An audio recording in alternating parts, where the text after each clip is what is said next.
I'm just now getting back from New York City, where I spent the whole day with Ian Finley. He's there in New York City filming himself sketching for his Urban Sketch Course. I'll leave a link down below for that. And he and I both were sketching and watercoloring. And while our layer of watercolor needed to dry, I had a chance to get to know Ian a little bit better by interviewing him. I learned a lot, and I think you're going to learn a little bit that you may not have known about Ian, and he's going to hear a little bit of a surprise about me too.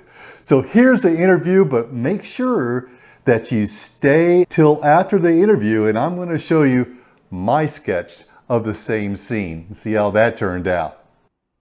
I'm Larry Lane with the Urban Sketch Pad, and I'm with Ian Finley, and he is here sketching New York City, and I've had the honor to be able to join him. Right now, thank you a lot, Ian, for allowing me to interview you here. You're so welcome, Larry. You're so welcome. I'm really happy to be in New York as well. It's just a wonderful, wonderful place. I wish it was a bit quieter because it's like so noisy, but never mind. It is a city after all. We're actually on a little island here, and we're sketching this building over here with, it's called Max Gordon Corner. And Ian, you don't know this, but I'm going to share this with you, is that, and I noticed on your painting that you did, you're also including it, but this building to the right here, it used to be a hospital. Right. And that's where one of my two sons was born. Oh, wow. So I'm kind of, it's kind of nice so cool that you're able to pick this site for us to sketch. That's so nice. Yeah, because we just chose this area because at the moment we're filming a whole series of workshops around Manhattan, and we're trying to do different neighborhoods. Okay, so obviously at the moment we're in Greenwich Village, and then we're going off to Little Italy and then Chinatown. So I just love this because I love all the shapes that were just kind of thrown up. So as an urban sketcher, you know, it's rich in visual imagery. So that's kind of how I picked it. But if I'd known it was also where your son was born, then it would have been perfect. It's very special for me. I'm going to reference that in the next piece of film. Please do. Please do. I have a couple of questions. Could I ask you a couple of questions? Of course. These are going to be techniques questions that I've learned a lot watching your workshops, and I really encourage you to try out one of his workshops. You'll learn a bunch.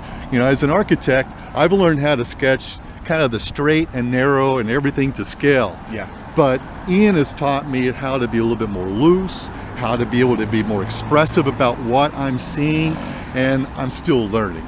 Thank you so much for teaching me so much of this. You're so welcome. When you do your color selection, one thing that I'm learning, and maybe I'm incorrect, but it seems like you limit the number of colors that you use. I try to, And why is that? Okay, because the colouring stage is only a small part of it.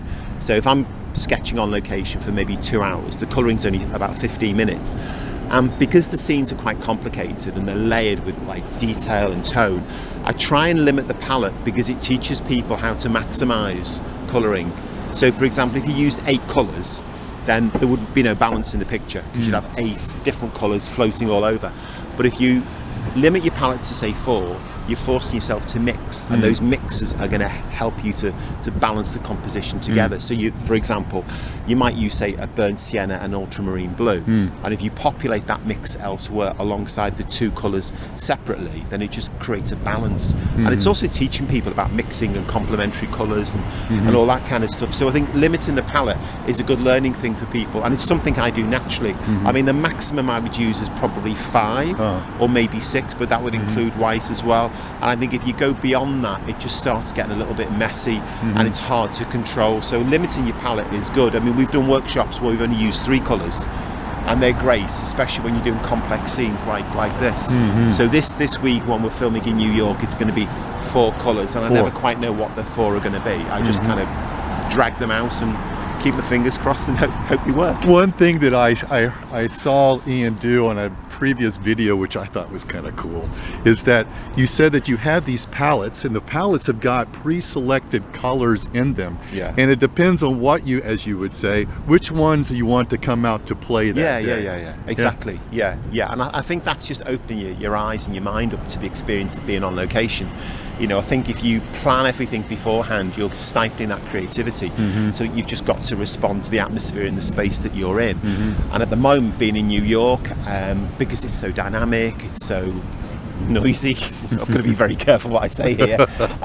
I'm trying to, sample that atmosphere. So the colours, I mean, the one that I've just put down now, the colours are very dramatic and very vibrant, because the next stage, I'll calm them all down with the brush pens. So you can afford to kind of exaggerate and go down that kind of very kind of, expressive and dramatic route with the colouring.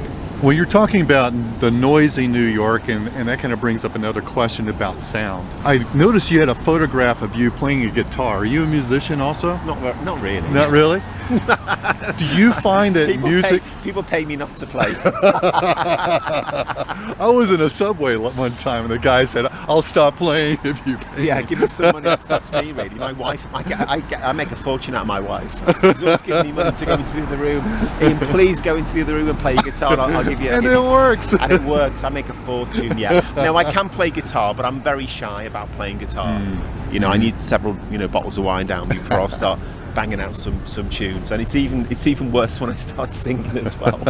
Is there certain types of music that you like? Yeah. I like playing Pink Floyd and Neil Young, and play Stairway to Heaven and that kind of stuff. And I used to play Postman Pat as well. Postman Pat's great. Yeah. Well, you're from Liverpool, right? Yeah. So you've got to say the Beatles. We're influenced right? by the Beatles, but the Beatles are really hard to play because they play lots of minor chords as well. But I can play Here Comes the Sun, and I can sing to that as well. Yeah. And again, I make a fortune when I'm singing because people have thrown all sorts of money at me to go into the other room. It's so funny. Well, what I'm leaning towards as far as music goes is that does that influence how you paint? If you were to hear a piece of music, does that kind of give you the emotions that you want to put on paper? Not really. I mean, I'm inspired by music because my favourite artists are musicians as opposed to visual artists. So if you take someone like Bruce Springsteen, I love the fact that he tells stories in his lyrics. And I mean, there's a lot of artists that do that as well, like Bob Dylan. And I love the storytelling because what I'm doing on location is I'm telling stories. Yes. I'm telling the story of me being on location, being here on 7th Avenue, rocking up, capturing all the street furniture, all the narrative, all the little things that you can see in the details. And I'm ultimately telling a visual story. And I love how musicians tell more of a narrative story. So people like Bruce Springsteen inspire me. Yeah. Because they're telling ordinary stories and I'm sketching ordinary scenes. That makes sense. I love that. Yeah, I like that very much. Yeah. Thank you. I tend to like jazz, and so jazz has got a lot of intricate kind of ins and outs and augmented, and I can do that with my paintings too. So that's kind of how it influences me as well. Yeah. So music is an art, and it really needs to be expressed in different ways, and I'm glad to hear that you do that too. Yeah. When you do your perspectives or when you're doing your layouts, as an architect, I tend to want to have everything vertical and perspective down, but I notice that you deliberately splay out oftentimes your buildings. Why is that? Okay, because I think that's more natural to your visual perception of things. Because when you're looking at a three-dimensional space, a lot of the lines, as they go from bottom to top, they do splay out. And I think that's just the natural way of looking at it. So as I look at that building there, the edge of that building, I'm kind of I'm looking in that direction and I can see it out of the corner of my eye. It does actually move. As it goes up, it moves over to the left. And that's to do with visual perception in three-dimensional space. And I think a lot of people get tripped up by spending most of their time copying photographs when all the verticals run parallel with the edge of the page. But I think on location, it's not like that because you're moving around constantly and you're drawing the same three-dimensional space that you're in. So the lines do spray out. But then the other side of that is more kind of artistic, because what I'm trying to do is to tell, as I said before, a story. So I want like a dramatic frame around that. So by slightly exaggerating perspective and twisting things around, you can create more impact in your story. It gives it more movement too, doesn't it? Yeah, it gives it movement and energy, so people are going to kind of want to stop and look at them a little bit more. Right. Rather than it being like what looks like a copy of a photograph. Well, I don't want to take much more of your time, but thank you very much for it. You're so welcome, Larry. I appreciate your interview. Thank you so much. Thanks for coming along and watching me sketch. If you like that interview, give the video a thumbs up. And here's the sketch that I did of the same scene. If you'd like to see how that unfolded, I'll leave a link down below for a video that you can watch.